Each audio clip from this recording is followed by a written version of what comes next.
안녕하십니까. 나라사랑TV의 최환열 대표입니다. 오늘 이 시간에는 21세기의 진지전과 기동전이라는 제목으로 이야기를 나누는 시간을 갖도록 하겠습니다. 여기에서의 진지전과 기동전은 이제 안토니오 그람시의 그 용어인데요.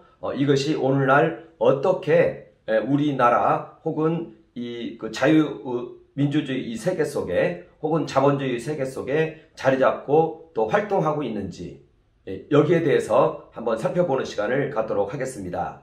안토니오 그람시는 이 마르크스의 이 프롤레타리아 혁명을 지향하고 있습니다. 그런데 이러한 혁명이 단순한 혁명을 통해서 일어나는 것이 아니라 그것이 하나의 최종적인 목표이고 기동전이라고 한다면 이 과정 속에서 진지전이 있다는 것을 이야기했습니다. 말하자면 시민사회의 동의가 없이는 그러한 혁명이 이루어지지 않는다는 것입니다. 그러면서 이제 진지전이라는 그 용어를 이제 출현을 시키면서 한 나라의 이 국민들의 이 정신 세계를 사실은 어떤 차원에서는 분석을 한 것입니다. 그 내용을 우리 다시 한번 좀 살펴보도록 하겠습니다. 안토니오 그람시의 이야기를 어떻게 보면 이런 형태로 이제 그림으로 좀 표현을 할 수가 있습니다. 말하자면 이 토대와 사회의식, 이것을 이제 마르크스가 이렇게 구분을 한 것이죠. 말하자면 생산, 말하자면 경제적 삶, 우리의 생존과 관련된 것이죠.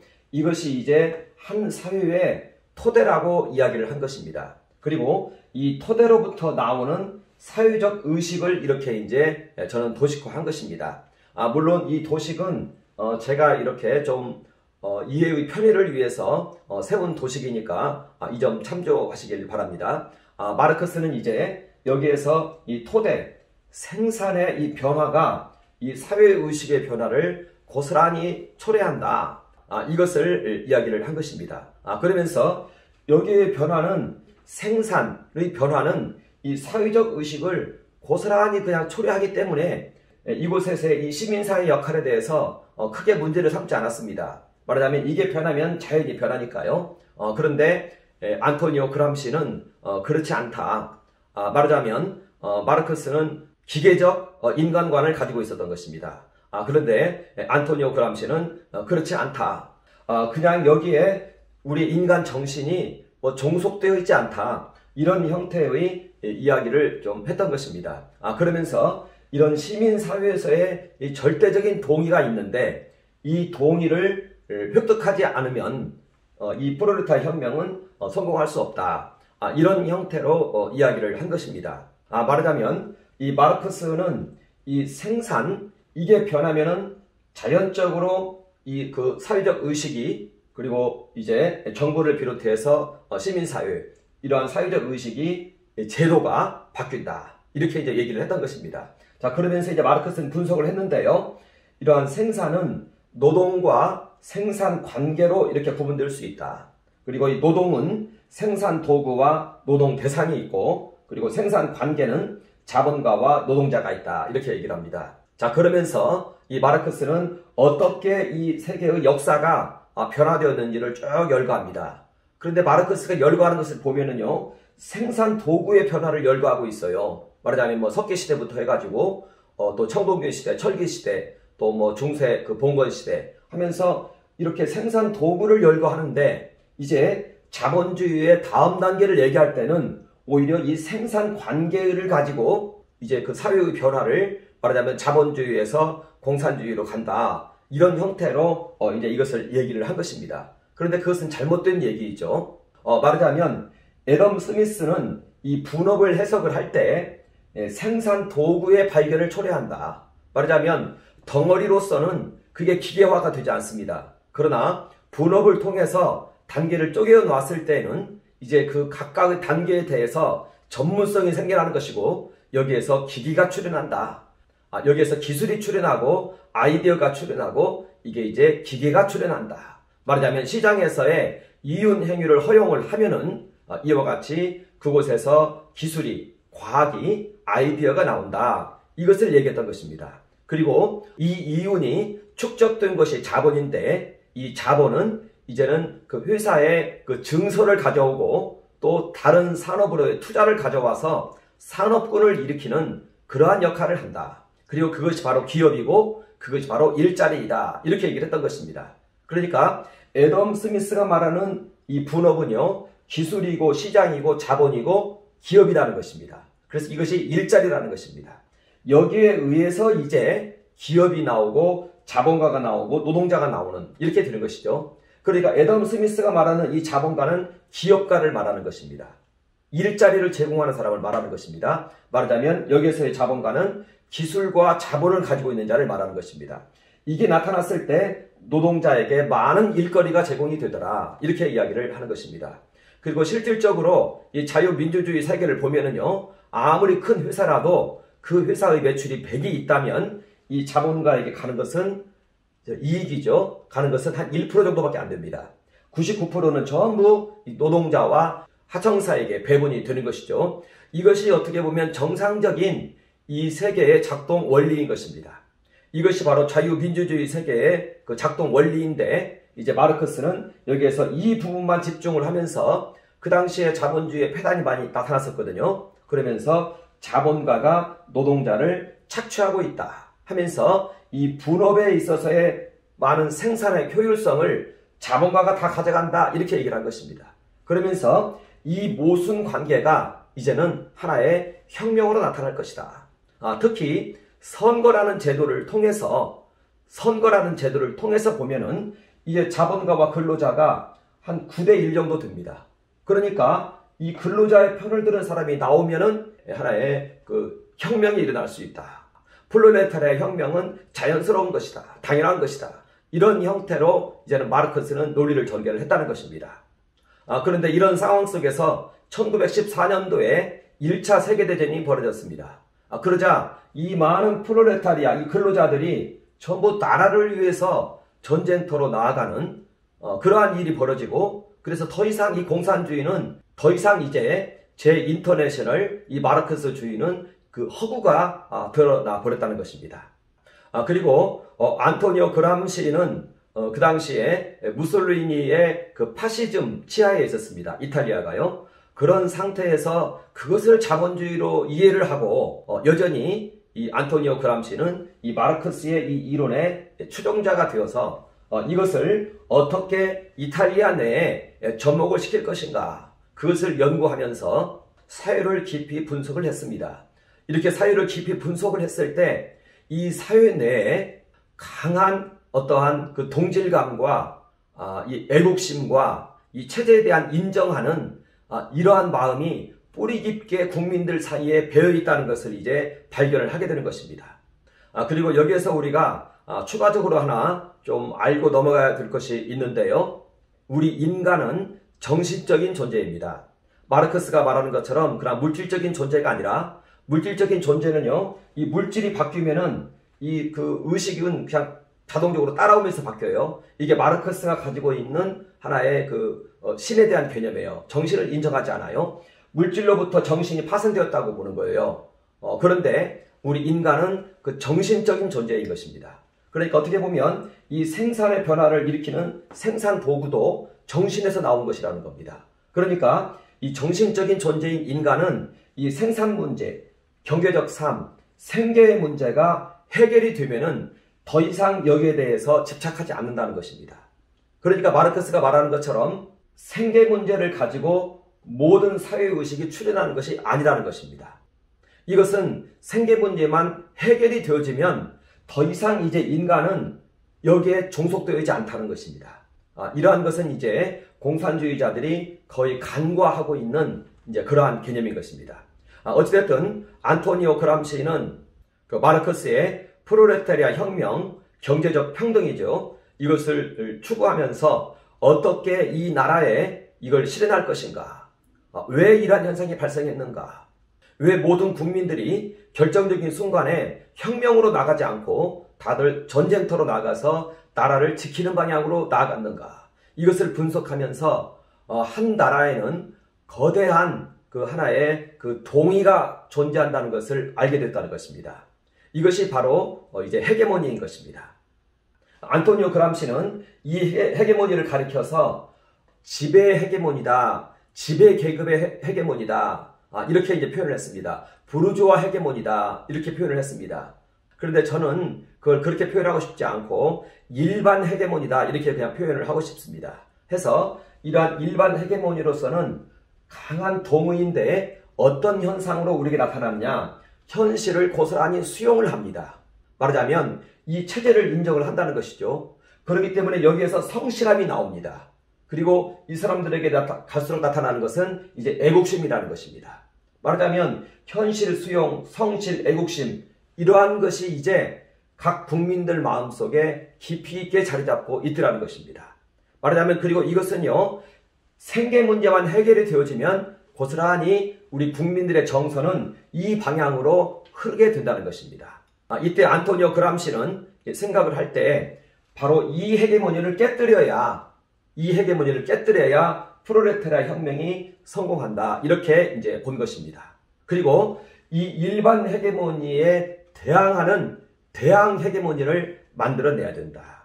그래서 이 대항 헤게모니는요, 이 일반 헤게모니를 깨뜨리는 그러한 형태의 헤게모니라는 것입니다. 그러한 형태의 동이라는 것입니다. 자, 그러면은 이러한 일반 헤게모니를 만들어내는 그러한 장소가 어디냐? 그곳이 바로 정당이라는 것입니다. 정당. 말하자면 이 근로자들 편에 서서 일하는 그 정당이라는 것입니다. 이것이 바로 이제 오늘날에는 사회주의 정당으로 자리 잡고 있습니다.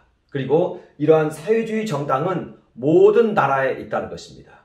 왜냐면은요, 이 사회주의 정당이 존립하는 이유는 말하자면 자본가가 있고 근로자가 있는데 근로자의 수가 자본가가 1이라면 근로자는 9입니다. 그러니까 월등히 많은 것이죠. 그러니까 이쪽 편을 들면은 이제 정권을 이제 취할 수가 있는 것입니다. 그렇기 때문에 이 사회주의 정당은 모든 나라에 있다는 것입니다. 그리고 사회주의 정당이 모든 나라에 있고 그리고 이 정당을 지원하는 세력은 모든 국민들 마음속에 있다는 것입니다. 그러니까 사회주의 정당이 존재하고 또 이들을 바라보고 있는 국민들이 있다면은 이 국민들 마음속에 이제 이 사회주의는 자리 잡고 있다는 것입니다. 안토니오 그람시는 이 정당이 하는 역할이 뭐냐? 말하자면 대항 헤게모니를 만들어내는 역할을 한다. 대항 헤게모니를 창출하는 역할을 한다. 이렇게 얘기합니다. 그리고 나머지 모든 국민들은요, 여기에 대해서 별로 관심이 없어요. 다만 자기들을 위하는 사람을 찍어주기만 할 뿐이에요. 그러니까 대한민국 사회 내에서 공산주의를 찾아보면은요, 눈에 안 보여요. 말하자면 모든 국민들의 마음속에 있다는 것이에요. 그러나 이들을 위한다고 하는 정당이 있다면 바로 그 정당이 이제는 이 사회주의의 추진 세력이라는 것입니다. 그러니까 대한민국에는요, 이러한 정당이 존재하고 그리고 이제 이러한 국민들 마음속에 이 사회주의의 모든 그 영향력이 행사되고 있다는 것입니다. 사회주의 정당이 존재하고 또 이 국민들이 있다면은 이 국민들 마음속에 이와 같이 해서 사회주의가 존재한다는 것입니다. 자, 그런데 여기에서 이제 이 정당이 추구하는 바가요, 하나는 사회주의가 있고 또 하나는 사회민주주의가 있습니다. 이 사회민주주의 이름은 이제 좀 바뀌어야 될 필요성이 있습니다. 이건 복지민주주의로 그 이름을 바꿔야 됩니다. 왜냐하면 자꾸 이게 혼란을 일으키기 때문에 그렇습니다. 여기에서 사회주의는 전체주의를 말합니다. 그러니까 공산주의로 가기 위한 중간 단계를 사회주의라고 얘기하는 것입니다. 이리 가기 위해서는 전체주의라야 됩니다. 그리고 생산수단을 국가가 다 장악을 해야 됩니다. 이렇게 전체주의를 이루고 국가가 생산수단을 장악하기 위해서는요, 포퓰리즘이 실행되어서 장기 집권을 해야 되는 것이고 국민들을 극빈 상태로 빠뜨려야 됩니다. 그렇지 않으면 전체주의를 실현할 수가 없습니다. 그러니까 포퓰리즘을 진행을 하고 대기업을 장악하고 국민들은 극빈 상태에 빠뜨리고 이렇게 했을 때 전체주의가 나타난다는 것입니다. 이게 사회주의인 것입니다. 우리는 이러한 세계가 대한민국에는 나타날 것이라고 생각을 하지 않았습니다. 그런데 대한민국에도 이러한 사회가 나타난 것을 우리는 지난 5년 동안 목격을 한 것입니다. 국민들은 이것을 원치 않아요. 국민들 마음속에는 국민들을 위하는 정당을 바라보고 있습니다. 자, 그런데 이것을 이용을 해서 이제 이 정당에서는 사회민주주의로 가는 이러한 정당이 있고요. 사회주의로 가는 정당이 있다는 것입니다. 국민의식이 발달을 했을 때는요. 저기 북유럽의 그런 복지국가 같은 경우에는 사회민주주의 혹은 복지민주주의라고 이름을 붙여야 됩니다. 그러나 국가의 생산수단을 장악하고 또 전체주의로 가고 포퓰리즘을 통해서 국민들을 급빈 상태에 빠뜨리고 국가 의존적이게 만드는 것, 이것이 바로 사회주의이라는 것입니다. 말하자면 국민들은 이 사회주의를 원치 않았는데 이 정당이 이리로 끌고 간다는 것입니다. 이런 형태로 지금 사회주의가 자본주의 세계 내에서 활동을 하고 있다는 것입니다. 자, 그러니까 아니 대한민국에 무슨 사회주의가 존재하느냐, 무슨 공산주의가 존재하느냐 이렇게 우리가 얘기할 수가 있는데 이것은 모든 국민들의 마음속에 있다는 것입니다. 그리고 이 마음을 이용한 정당이 있는데 이 정당을 사회주의로 가지고 가느냐 복지민주주의로 가지고 가느냐, 이것은 이 정당 구성원들이 아주 소수가 결정을 하는데 이 소수에 의해서 한 나라가 이렇게 흔들린다는 것입니다. 체제가 흔들린다는 것입니다. 소련의 볼셰비키 혁명도요, 소수에 의해서 일어났습니다. 현재 사회주의를 추구하고 있는 나라가 대체적으로 러시아와 중국을 말하고 있습니다. 자, 이들의 지도자들의 그 의식구조를 분석을 해보면요, 대체로 이와 같습니다. 마르크스 이론에 미혹이 되어 있습니다. 이 세계를 경제적으로 평등한 세계로 만들어서 더 이상 경쟁이 없는 세계로 만들고 경제적 평등을 이 세계 속에 실현하겠다는 것입니다. 그들의 목표는 이와 같이 이 자본가를 타도하는 것입니다. 말하자면 자본가를 없애버리면 노동자들만의 평등한 세계가 실현이 된다는 것입니다. 그런데 이 자본가는 누굽니까? 일자리를 제공해주는 존재입니다. 특히 이 자본가 중에서도요, 대기업을 이들은 타겟으로 삼습니다. 왜냐하면 대기업들이 그 나라의 경제 대부분을 장악하고 있고 오히려 중소기업들은 그다지 크게 이렇게 이제 보지 않습니다. 오히려 국가의 이 부담을 덜어주는 그러한 세력으로 봅니다. 그래서 대체적으로 이 자본가는 대기업을 의미하는데요. 그러면 이 대기업이 국가에 막대한 그런 기여를 하고 있는데 이건 어떻게 할 것이냐? 이 문제와 관련해서 이 대기업들은 국유화를 한다 이렇게 생각을 하고 있는 것입니다.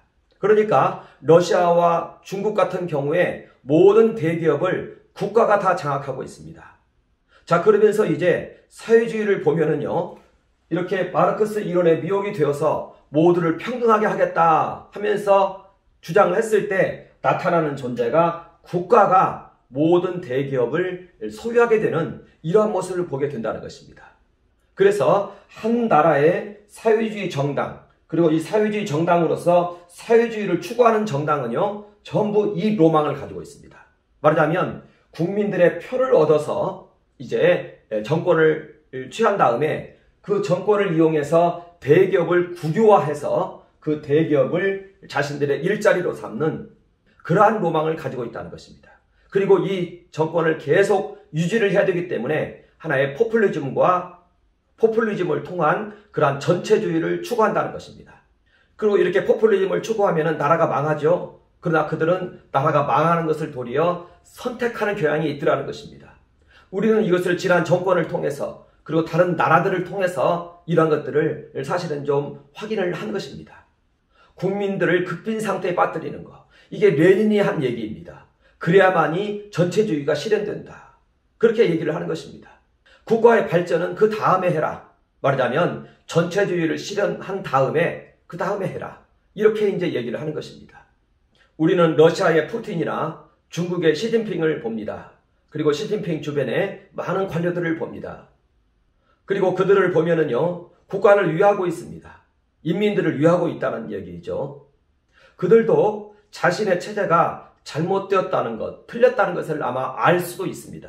왜냐하면 양심이 존재하기 때문에요. 그러나 그들은 양심을 저버렸고 계속적으로 그 체제를 유지시켜 나가고 있다는 것입니다. 저는 그들을 가리켜서 양심을 저버린 자라는 표현을 하고 싶습니다. 그리고 이러한 존재는 각 나라마다 일어납니다. 성경에 보면은요, 적그리스도들이 있다 이렇게 얘기합니다. 그리고 이 적그리스도들은 항상 시대마다 존재했다. 오히려 이런 형태로 이야기하고 있습니다. 양심을 저버린 지도자들을 성경에서는 적그리스도라고 얘기하고 있습니다. 마치 공산주의 체제가 정당한 체제인 양 자신들의 양심을 저버린, 그리고 그것을 마치 진리처럼 스스로에게 해석해서 받아들인, 나중에는 그것이 진짜 진리처럼 보이는 거대한 미혹에 사로잡힌 그러한 존재들이 있다는 것입니다. 그래서요, 이 사회주의를 추구하는 사람들을 보면은요, 정상인처럼 이렇게 행위하고 보이고 마치 양심에 따라 행위하는 것처럼 보입니다. 그러나 맨 마지막 단계에 있어서 이 부분은 버리지 않고 있다는 것입니다. 자, 그러니까 마르크스 이론에 미혹된 상태에서 이걸 추구를 했는데 어느 날인가 이 사람에게 이것이 틀렸다는 생각이 들어온다는 것입니다. 그러나 이 사람은 이 정권력을 위해서 그것을 묵살하고 한 번, 두 번 계속 묵살을 하다 보면 마치 이제는 이것이 진실인 양 자기 자신도 이해를 하게 된다는 것입니다. 그렇기 때문에 이것을 진실로 외치면서 계속 나아가는 것입니다. 한 번씩 자기 마음에 양심의 소리가 들려옵니다. 이것은 아니다고. 그러나 이것은 하나의 정권력과 이러한 체제에 대한 그런 유지 욕구 때문에 이것을 묵살을 한다는 것입니다. 말하자면 궁극적으로 있는 그 양심의 소리를 묵살한다는 것입니다. 그러한 상태에서 이렇게 양심을 저버린 자들이 나오는 것이고, 지도자가 이런 행위를 지속적으로 했을 때 이것이 바로 이제 사회주의 혁명 세력이라는 것입니다. 말하자면 이와 같은 정당이 이렇게 존재한다는 것입니다. 그리고 이 정당이 하는 일은 뭐냐? 계속해서 대항 헤게모니를 산출을 해낸다는 것입니다. 말하자면 이 대항 헤게모니는요, 일반 헤게모니의 체제를 전복하는 헤게모니라 해야 됩니다. 이 대표적인 헤게모니가 경제적 평등이고요, 프롤레타르 혁명이고, 아까 여기에 말하는 마르크스 이론의 미혹된 자들입니다. 노동가치설입니다. 말하자면 노동가치설은 무엇이냐? 여기에서의 생산관계에서 이 모든 상품의 가치는 노동만이 있다는 거예요. 노동만이 상품의 가치라는 거예요. 노동만이 상품의 가치라는 겁니다. 말하자면 자본가가 취하는 모든 이유는 착취라는 것입니다. 여러분 눈을 한번 돌려서 모든 존재하는 것들을 보세요. 전부 노동자가 만들었습니다. 자동차도 노동자가 만들었습니다. 집도 노동자가 만들었습니다. 자, 그러나 그것을 소유하고 있는 자는 누굽니까? 자본가입니다. 그러면서 이제 이들은 이건 잘못됐다. 이 모든 것을 노동자가 만들었는데 소유하는 것은 자본가이다. 이것은 해체되어야 된다. 이게 마르크스 이론인 것입니다.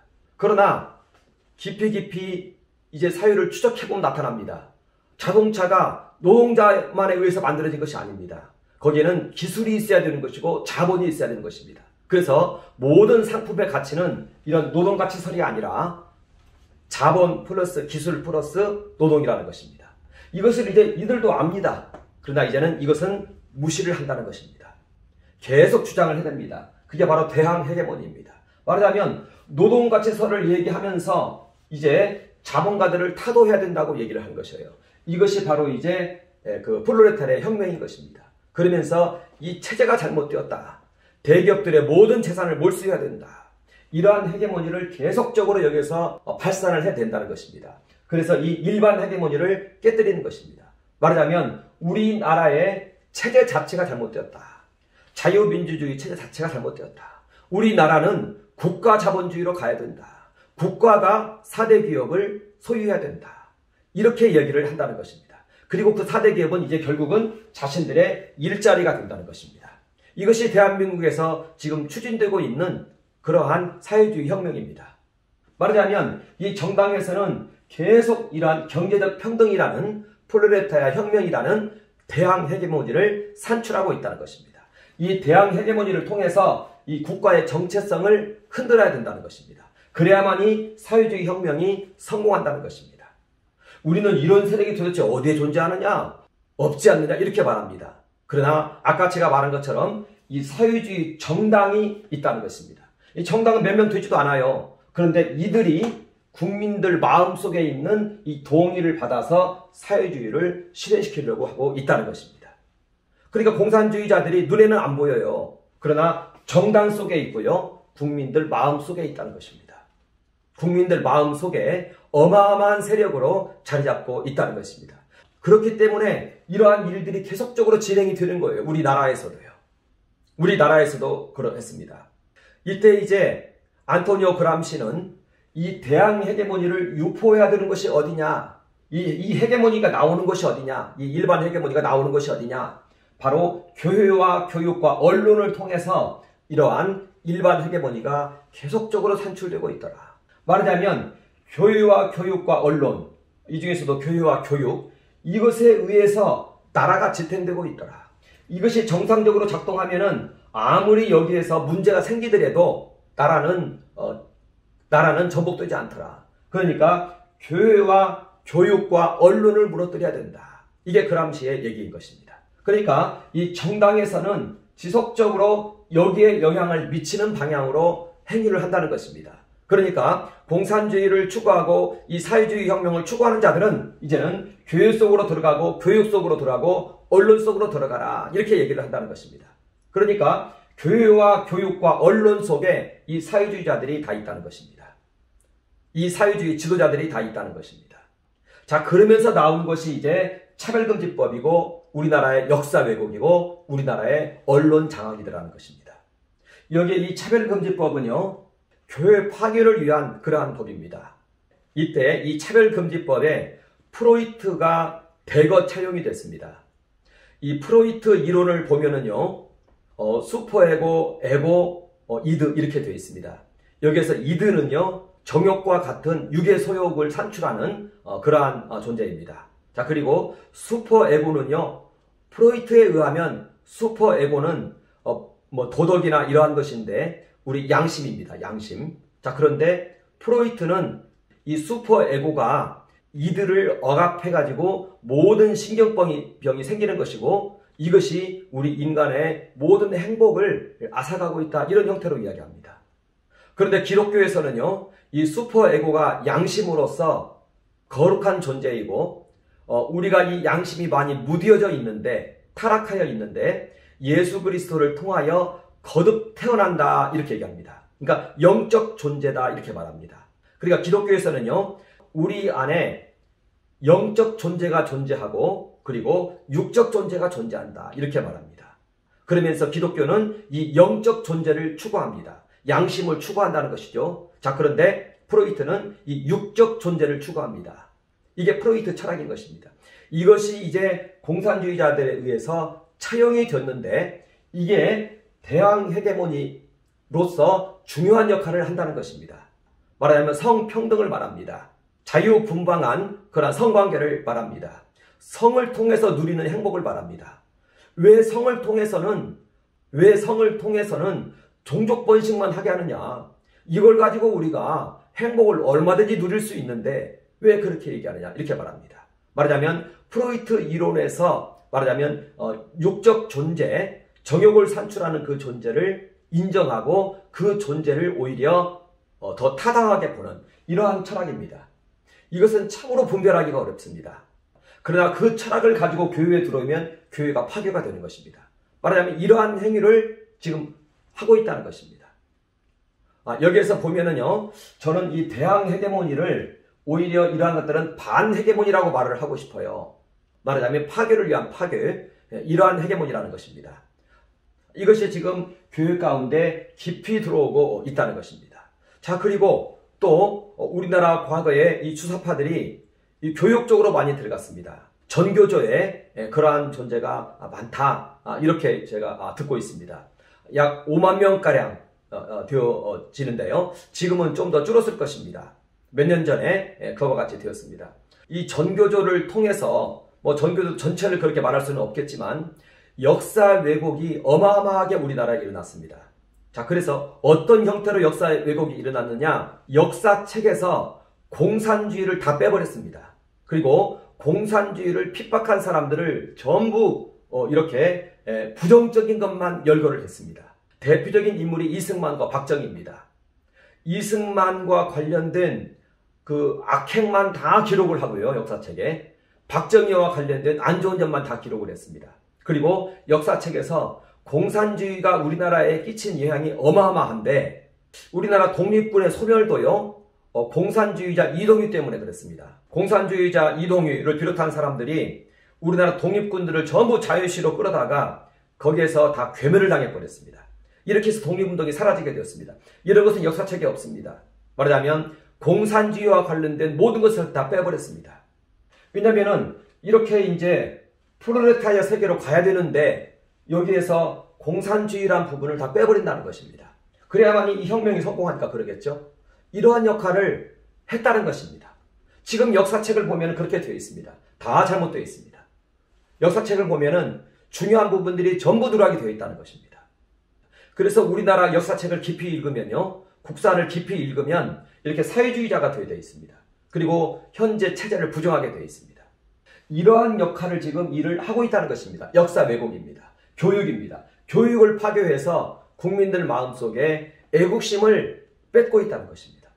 그리고 그들은 끝없이 언론 세계로 들어갑니다. 그래서 언론을 장악해서 언론을 통하여서 자유민주주의 체제를 부정하고 있는 그러한 행위들을 한다는 것입니다. 말하자면 그람시의 이론이 이와 같이 우리나라에 접목되고 있다. 이것을 좀 우리는 이해를 해야 된다는 것입니다. 말하자면 이 경제적 평등을 말하는 이 부분은 하나의 이제 대항 헤게모니로서 원론적인 얘기라면은 이제 진지전으로서 차별금지법이나 역사 왜곡, 이것은 차별금지법은 여기에서 말하는 교육을 파괴하기 위한 그러한 그 반헤게모니고요. 또 역사 왜곡은 교육을 파괴하는 그러한 반헤게모니다. 이렇게 우리는 말할 수 있다는 것입니다. 이것이 말하자면 안토니오 그람시가 말하는 진지전에 관한 그러한 얘기인 것입니다. 자, 그러면 이제 우리나라에 혹은 자유민주주의 세계에 이러한 기동전은 어떻게 지금 준비되고 있느냐? 기동전은 그러면 쉬고 있느냐? 이것을 우리는 살펴봐야 된다는 것입니다. 그러나 기동전도 함께 준비되고 함께 추진되고 있다. 이렇게 우리는 말할 수가 있다는 것입니다. 이 사회주의 정당에서는요, 사회주의를 추구하는 사회주의 정당에서는요, 사회주의 혁명을 지금도 꾀하고 있습니다. 이것을 우리는 잘 알고 있어야 된다는 것입니다. 이것이 오늘날의 어떻게 보면 기동전인데요. 그것은 생산수단의 국유화로 규착이 됩니다. 여기에서 생산수단이라면요, 과거에는 토지였는데요, 오늘날에는 기업입니다. 그리고 이 기업 중에서도 대기업을 국유화합니다. 이게 러시아와 중국입니다. 그리고 우리나라도 그 대상에 속한다고 봐야 됩니다. 말하자면 러시아가 전체 대기업이 국유화될 때 어떻게 이루어졌느냐? 가스프롬하고 로스네프치 두 개 회사를 국유화했습니다. 그리고 그 두 개 회사를 통해서 모든 하청사와 주요 기업들을 다 M&A 했습니다. 이렇게 해서 대기업을 국유화하는데 3년 6개월밖에 걸리지 않았습니다. 우리나라도 그 대상이 되었습니다. 이 4대 기업을 국유화하는 것입니다. 연금을 통해서 국유화한다는 것입니다. 지금 우리나라 삼성생명법이 통과되기 직전에 있습니다. 이 삼성생명법이 이번에 통과가 되면 박용진 의원이 추진하고 있는 것인데요. 그러면은요, 이재용 지배구조가 무너집니다. 말하자면 현재 이재용 씨가 21.2%를 가지고 있는데, 그리고 국민연금이 10%고요. 블랙락 펀드가 5%입니다. 여기에서 이 삼성생명법이 통과가 되면은 삼성가에서는 삼성생명이 가지고 있는 이 지분 7%를 매각을 해야 됩니다. 자, 그러면은 삼성 지분은 14%가 됩니다. 그러면 국민연금이 10%고 블랙락 펀드가 5%라면 이제는 절대적 지배권 행사할 수가 없습니다. 경영자 선정을 할 때에도 이제는 양자의 동의가 필요합니다. 그러면 결국은 이제 삼성은 이제 삼성가와 그리고 국가가 함께 운영하는 그러한 구조로 된다는 것입니다. 현대자동차도 마찬가지입니다. 현대자동차는 순환출자 형태로 되어 있습니다. 30% 정도 가지고 있는데요.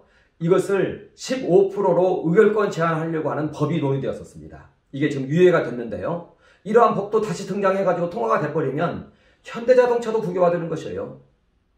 이제 삼성이나 현대에서 이제 증자를 해야 됩니다. 말하자면 사업 확장을 해야 되니까요. 이때 삼성이나 현대에 있는 그 대주주는 돈이 없어서 못 따라갑니다. 그러나 국민연금이나 이 다른 데는 돈이 얼마든지 있습니다. 따라갑니다. 그러면 결국은 이제 이 오너들이 이제는 경영권에서 물러나게 되는 이러한 일이 발생을 하게 되는 것이죠.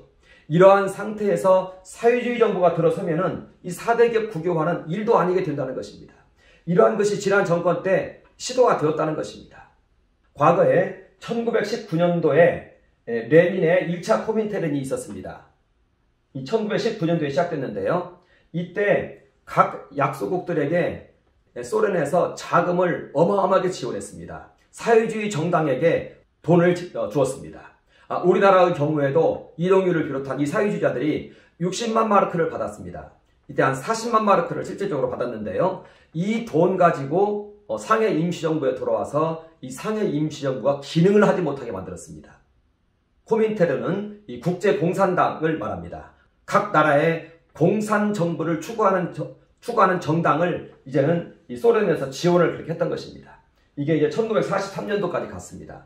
그러면서 해체가 되었습니다. 이제 시진핑에 의해서 신코민테른이 출연했다라고 저는 말을 하고 싶습니다. 이 시진핑이 1대1로를 통해서 약 149개국 정도하고 협약을 체결을 했는데요. 지난 10년 동안 진행된 것을 보면 부채의 덫으로 이 한 나라의 중요 지역을 점유하고 또 그 나라의 공산당 정부를 지원하는 이러한 모습을 지금 뚜렷이 보이고 있다는 것입니다. 이걸 언제 한번 또 공부를 좀 한번 하고 할 필요가 있습니다. 자, 그리고 이 시진핑이 또 우리나라와 같은 이렇게 산업화된 나라들은요, 상장사 지분을 취득합니다. 자, 이 부분은 지금 추정입니다. 상장사 지분을 취득을 해서 아까 얘기한 것처럼 대기업 경영권을 장악하고자 할 때 여기에 이제 투표를 하고 들어옵니다. 문재인 정부에서 김경수 씨가 전자투표를 그렇게 얘기했습니다. 그러면서 이 국민연금과 전자투표를 통해서 경제민주화를 달성하겠다고 얘기를 했습니다. 김경수 씨가 말하는 경제민주화는 재벌 해체입니다. 재벌의 자리를 국가가 차지하는 것을 말하는 것입니다. 이렇게 해서 사회주의 혁명을 이루는 것을 말하는 것입니다. 지난 문재인 정부 동안 그것이 추진이 됐습니다. 국민연금 스튜어드십 코드가 대표적인 그러한 사례인 것입니다. 이건 위법 행위이고 위헌에 해당이 됩니다.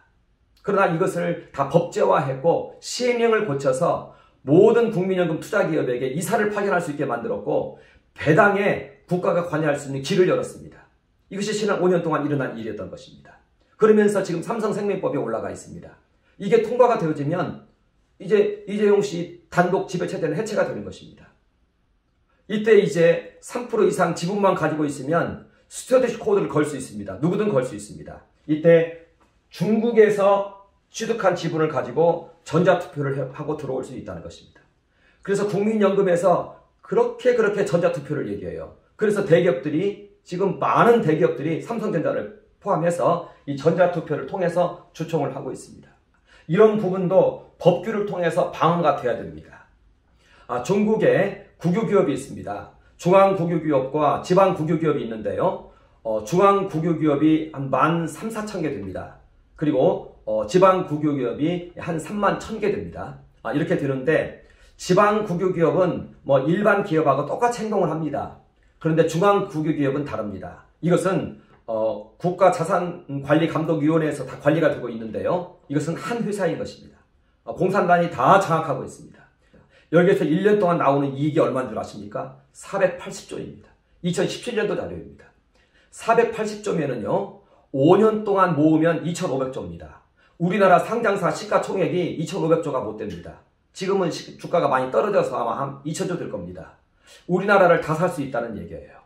이런 자금으로 끝없이 해외 주식에만 투자를 하면 되는 거예요. 우리나라 삼성 같은 경우에도 무슨 놈의 펀드가 그렇게 많은지 주주 명부를 보면은요, 해외 자금이 50% 이상 들어와 있는데 펀드가 그렇게 많답니다. 이러한 것들이 다 공개가 되어지고 관리가 되어져야 된다는 것입니다. 우리나라 증권거래법이 그렇게 되어 있습니다. 다 이런 부분들은 공시를 하게끔 되어 있다는 것입니다. 그런데 공시가 안 되고 있습니다. 공시가 안 되는 상태에서 왜 전자투표를 합니까? 이게 관리가 되면서 전자투표를 해야죠. 이러한 부분들은 이제 분명히 논의가 되어야 된다는 것입니다. 요즘 세상에 공산주의가 어디 있고 어떻게 대한민국을 사회주의화할 수 있고 전체주의화할 수 있느냐, 저도 물론 어렵다고 봅니다. 저들의 그러한 사회주의를 국가로 간다, 이러한 시도는 저는 다 실패하리라고 봅니다. 그러나 그들은 실패 여부를 떠나서 진행을 합니다. 이것을 우리는 알고 있어야 됩니다. 그리고 우리의 시민의식이 약해지면 넘어간다는 것입니다. 나라가 파괴된 상태에서 비로소 깨닫게 되는 이러한 일들이 발생을 한다는 것입니다. 당장 지금 같은 경우만 하더라도 삼성생명법이 통과가 되면 삼성 지배구조가 해체가 돼요. 삼성을 비롯한 이 4대 기업의 이 매출이요, 우리나라 GDP의 17%를 차지합니다. 이들의 직원들이 소비하는 이 낙수 효과까지 감안하면 우리나라 GDP의 한 37%를 기여하고 있습니다. 이 4대 기업이 그렇다는 것입니다. 이런 데가 국유화돼 보세요. 나라가 어떻게 되겠는지. 끝장이 나는 것입니다. 우리는 이것을 알고 있는데 그러나 사회주의자들은 그런 걸 아랑곳하지 않습니다. 그냥 이렇게 주요 기업을 국유화한다. 이게 마르크스의 정신이다. 그냥 이것만 보고 그냥 나아가는 것입니다. 그들에게는 이성이 존재하지 않는 것 같아요. 우리는 앞뒤를 계산을 해보고 어떤 행동을 하는데 그들은 그렇게 하지 않습니다. 그냥 추진을 합니다. 이러한 것들을 우리는 지난 5년 동안 목격을 했다는 것입니다. 저는 지금 이것을 이 시대의 기동전이다 이렇게 말을 하고 싶습니다. 프롤레타 혁명을 이루기 위한 하나의 그 직접적인 모습이다. 이렇게 표현을 하고 싶다는 것입니다. 그리고 그것은 국가 자본주의다. 그것이 바로 사회주의 시장경제이다. 그리고 그 모델은 중국과 러시아이다. 그리고 1대1을 통해서 이러한 일들이 아시아와 아프리카에서 지금 부단히 추진되고 있다. 이렇게 지금 말씀을 드리고자 합니다. 저는 오늘 이 시간에 우리나라 속에 있는 사회주의 지형도에 대해서 살펴보았습니다. 대기업을 장악하는 이것을 저는 기동전이라고 표현을 했고 그리고 교회와 교육을 파괴하는 이러한 것을 저는 진지전이라고 표현을 지금 했습니다. 그리고 제가 모라막시즘 강의의 일환으로서 이것을 설명을 했는데요. 그래서 이제 다음 시간에는 이제 프로이트에 대해서 한번 살펴보고 어떻게 프로이트의 이러한 철학이 막스주의자들에 의해서 차용이 되어서 사용되고 있는가. 차용이 되어서 이 교회를 파괴하고 교육을 파괴하는 그러한 방향으로 사용되고 있는가. 이러한 것들을 한번 살펴보는 시간을 갖도록 하겠습니다. 감사합니다.